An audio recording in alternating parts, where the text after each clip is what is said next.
It's just a technical hitch, but we are back. So, Msali, we are talking about the rugby within the region. Yes. Uh, Within the region, we have quite a huge pool of talent in terms of rugby, because I know most are not aware, but we even have currently we have a ladies rugby team within the region, and it's competing well with teams from Nairobi and Nakuru and other regions. So biggest challenge in the region in terms of rugby has been mainly goodwill from the corporate bodies, the county government and the corporate bodies, because we've never had a serious sponsor coming on board to support the the sport. That's why we're finding the only teams that are kind of consistent when it comes to the sport are mainly the two university sides that are playing in the Kenya Rugby Union League, because they're being supported by the university to honor their fixtures. But Eldoret RFC are getting a challenge because sustaining the team to honor all their fixtures is a challenge, and also apart from making sure the boys get to the pitch, there are also other things that they need to take care of behind the scenes. So our biggest challenge has mainly been getting that support from the corporate world to see that we move the game to the next level. Um, you are in charge of Moi University. You know, Moi University is a big institution, Yeah. and you are dealing with the rugby. Yes. Just tell us about maybe how has the team been performing, and are you on any league? Yes, we currently participating in the Kenya Rugby Union League.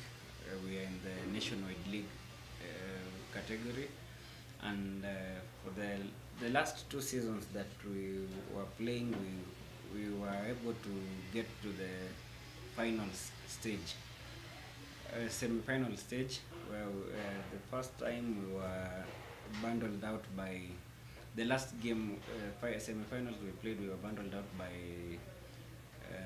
Northern Suburbs, a team from Nairobi. But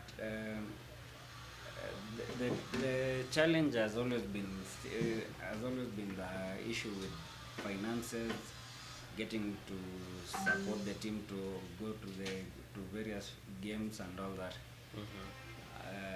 Because we cannot say we lack talent, because being a big institution, we have quite a huge pool of talent, but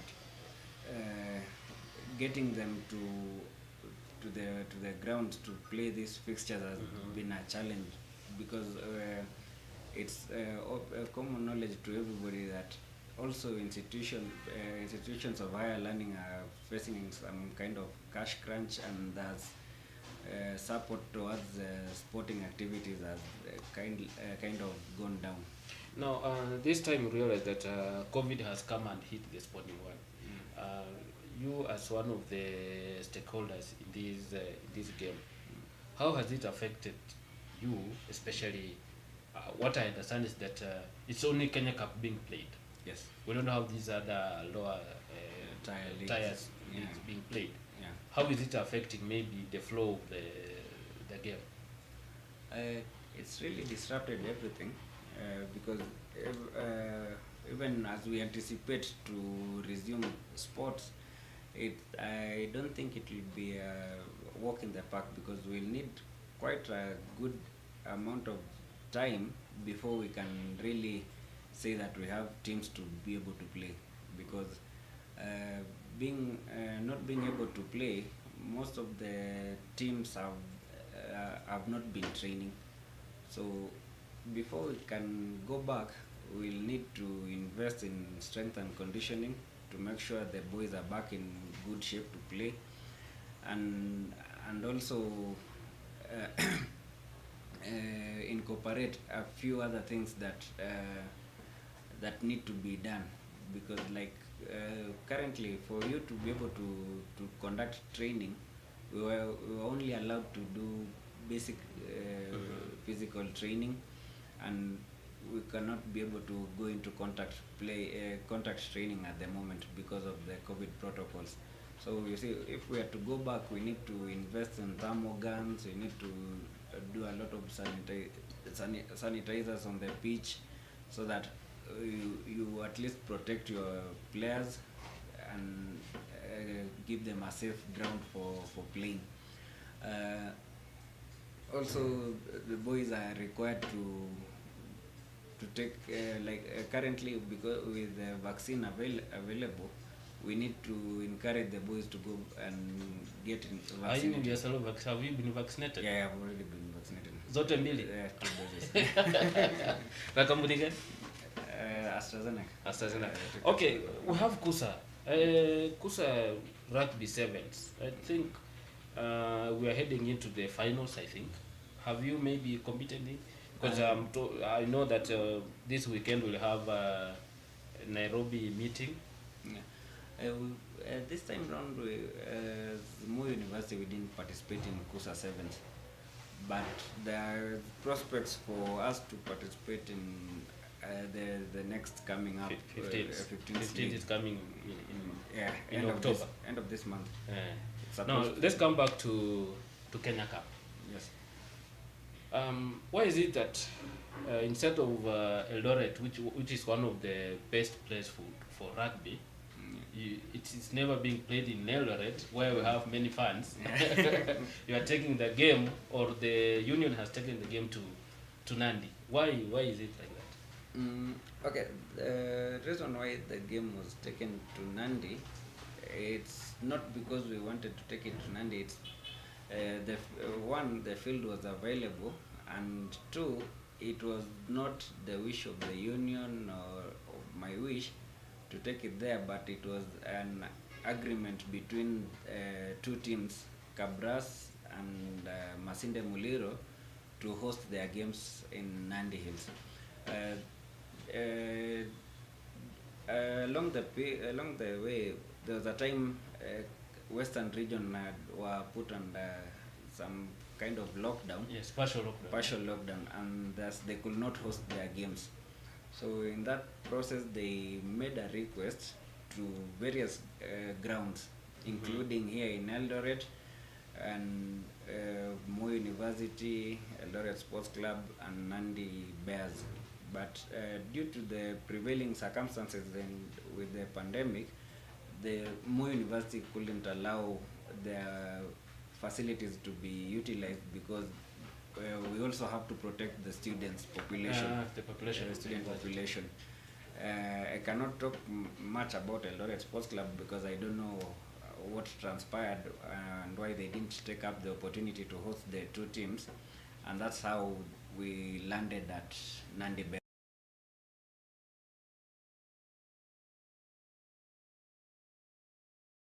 All games beating Kabras and Masinde Muliro, they were being hosted from Nandi Bears. That's how we've ended up having the finals being played at Nandi Bears, because currently that's the home ground for Kabras, and Kabras, having finished the league as number 1 as per the regulations of the sport. Number 1, the team that finishes the league, the season in number 1 position, have the advantage of hosting the finals. Yeah. So that's why the games will be played tomorrow, on Saturday, at Nandi Bears. Now, KCB, you look at KCB performance versus Kabras. Kabras ended unbeaten than for KCB. Yes. The same thing happened, I think 2019 season. Yeah, 2019. But at the end of, when they went to the finals, KCB still won against Kabras. Are we going to see the same thing, or we, in your own opinion as rugby lover? A genuine opinion. Genuinely, what they say. Okay, whose fan are you? I'm neutral. Let me say I'm neutral. I'm neither supporting Kabras nor supporting KCB, but let's say that may the best team win, because it's a very tough match to call. both sides have upped their game. Uh, the lessons that they have learned all along up to this point. So it's going to be a really tough game to call because you never know which side will be able to carry the day Mm-hmm. because they are equally strong sides. Mm, Mm-hmm. yeah. Kabras has had a very good run throughout the season. Yeah, throughout the season. Yeah. But they played less matches, unlike KCB. Yeah. Because we have some games like they didn't play against some of like Mwamba, Impala, and then how is it that they're the ones who are leading? How? Okay, you see, when a team fails to honor a fixture, the hosting team are awarded points uh, because it's more like a walkover. So the team that was supposed to host that game, like the game between Kabras and Impala was supposed to travel to Kabras, but they couldn't make it. So points were awarded to Kabras, and that's why they ended up having more points, having played less games. Mm-hmm. Yeah, but you see, the KCB, the advantage they had is most of the teams playing in Kenya Cup are within Nairobi. So it's easier for them to organize, even to have a midweek fixture compared to a team traveling all the way to western part. This final is one of the top-notch games that has ever maybe played within the region. Fans, let's talk about fans who will be willing to watch the game. How have you organized for them? Like, how is it? Okay, with the prevailing circumstances, all our games, all rugby games are played without fans. The only people allowed to that ground, or who will be allowed also this weekend to the grounds, are only officials of the two teams and match officials. We don't expect any fun going into Nandi Bears club. So, but thanks to partnership between Kenya Rugby Union and MediaMax, the games will be televised live via K24 through K24 live platforms. So fans need not to worry or try to find ways getting to Nandi Hills because the game will be brought to you. We should give a check to MediaMax because you're advertising MediaMax. We must give them a check so that anyway for the fans I think they're the ones to pay me because I'm advertising them. Yes. I think fans should not be there. Yeah, no fans. No Strictly fans. no fans.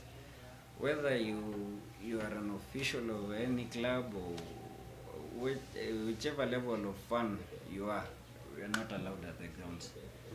Yeah. Now, Nandi Bears is a members club. Yes.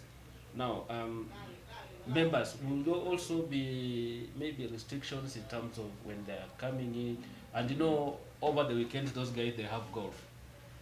Okay, this weekend they don't have golf, so they cannot have that reason that they're coming in to play golf. So we have confirmed there's no golf this weekend. So for members, they are allowed to go into their clubhouse. We have no problem with that. They can go into their clubhouse. They also have screens in the clubhouse, so they can also watch it from there. But the enclosure within which the rugby pitch is, nobody will be allowed there. I talked to the chairman of the club, Mr. Mutai.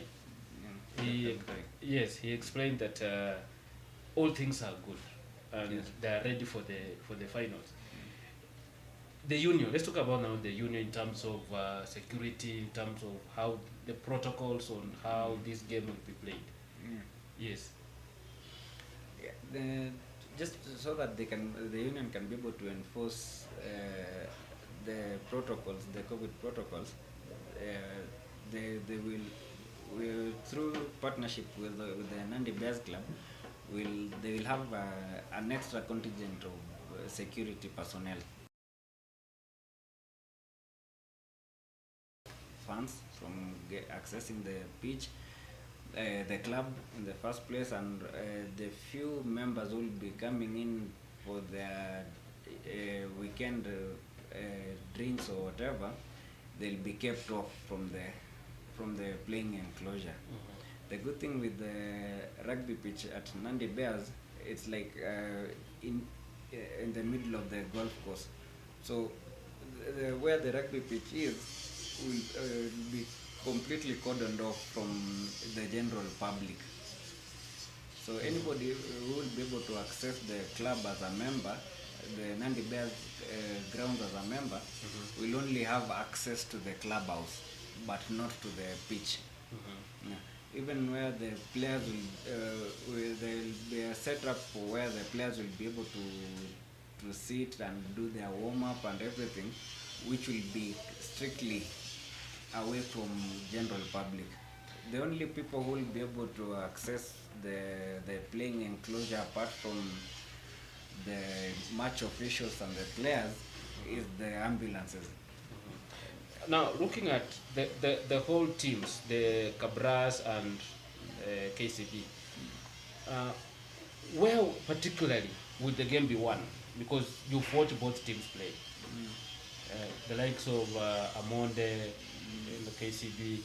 Which areas do you think maybe the game will be won? Because all these teams are good, from the back line to mid to the. Which area specifically do you think? Mostly, I think the side that will be able to take the day will be the one that will be able to utilize both their forward play and the back line nicely. Because if you look at both sides, when it comes to forwards, they have equally strong forwards who can be able to withstand any kind of pressure, and also on the side of their back lines, both sides have very brilliant players playing in the back side. So it will be the team that will be able to gel these two components well that will be able to take the day. That's my opinion. Name some of the players you think they will highlight these finals for both teams. For Kabras, I can talk about Joe Kogu, the Kenyan Fijian. He's one player to watch. I think he has also been recalled to sevens. He has been called up to the sevens training squad. He's a very brilliant player, and also Felix Ayange. Felix Ayange is also making big strides with the team. And the side of KCB, I can talk about OJ and Onyala. I think they're gelling, especially having played in the Olympics together.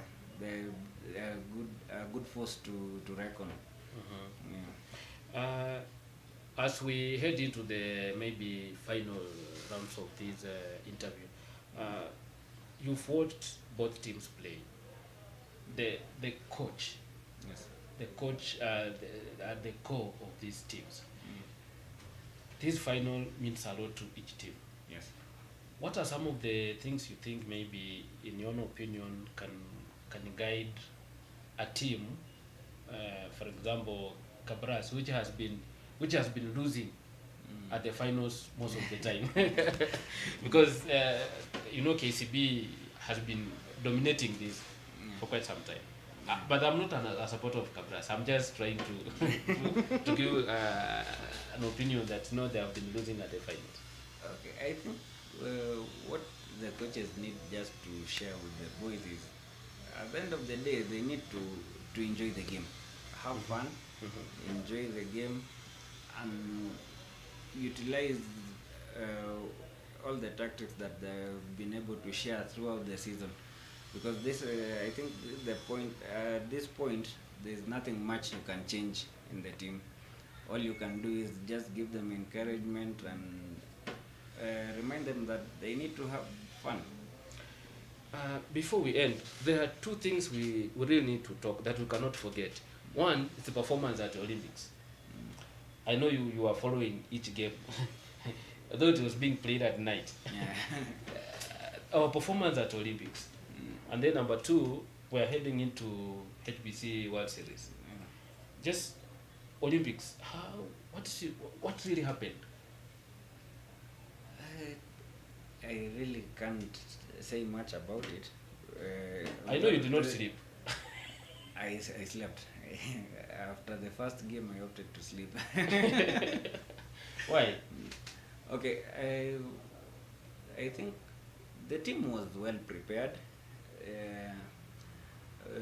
Maybe our biggest shortcoming was we were too much predictable, because if you look at the other teams, despite the fact that a team like Fiji had most of the old boys still playing, but they had a crop of new guys who brought in new ideas into the game and all that. But for us, our team was more or less consistent. It's like almost 90% of our boys in Tokyo Olympics were the same boys in Rio Olympics. So maybe I can say is we were too much predictable, or the teams were able to learn our game really fast.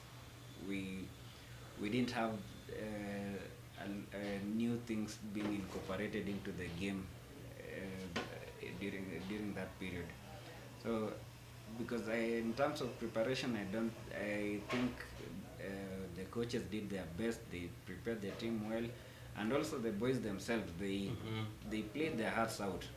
I think it's just that Tactically we were a bit, maybe let me just use this term, tactically challenged a bit. But compared to Rio, I think this time we're even way better. Now, sevens. Just we have Edmonton. I think the next it should be the next 2 weeks. In 2 weeks' time. Then this is the other one. So with this squad that Innocent Simi has named, as for now, the training squad.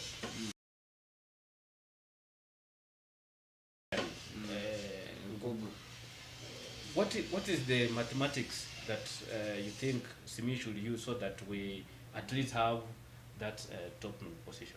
I think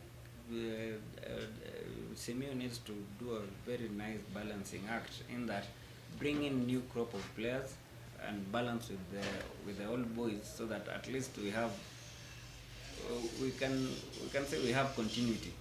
Because if you say you bring in totally new crop of players, we've ever had done that before, and it was detrimental to the team. So the biggest challenge that Simeo has is how he is going to balance the new players together with the old guys as they wind up their time with the sevens team. Okay, now your final words as we close down this discussion.